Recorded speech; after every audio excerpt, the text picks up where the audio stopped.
উসমান গনি রে, আয় আমি নবী তোর দিকে তাকাইয়া রইছি। মসজিদে নববীর বারিন্দায় আমার নবী উসমান গনির দিকে তাকিয়ে আছে। আমি জানি না আজকে বাউনির জমিনে আমার নবী মদিনার থেকে এই মসজিদের বারিন্দার জন্য কার দিকে নবী তাকাইয়া রইছে।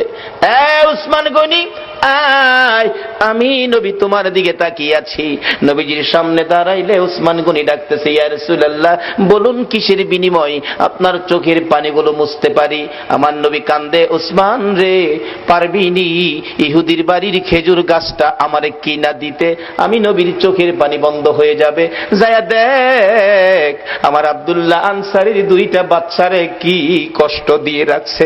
7 দিন চুলায় আগুন নাই রে, এই খেজুর গাছের খেজুর টুকায়া বলে খাইছিল। গাছটার মালিক ইহুদি, 2টা বাচ্চারে গাছের সাথে বাইধা রাখছে। একটা দৌড় মারছে উসমান গনি রাদিয়াল্লাহু তাআলা।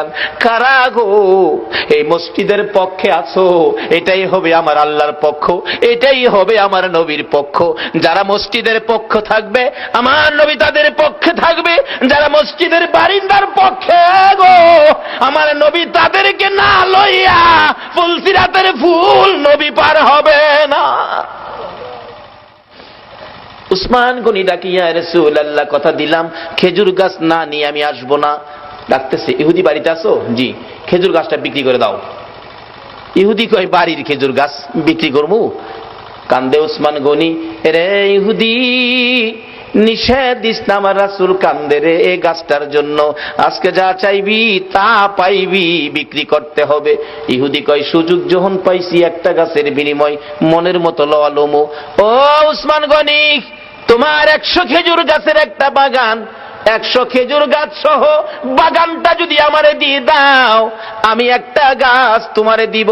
উসমান গনি একটা চিৎকার মারছে, ইহুদি, মাত্র 100 খেজুরের গাছ চাইছস রে? আবার রাসূল কান্দে। রাসূল খুশি করার জন্য আজকে যদি আমি উসমান গনির সকল সম্পত্তি চাইতি, একটা গাছের বিনিময় আমি উসমান গনির সব তোরে দিয়ে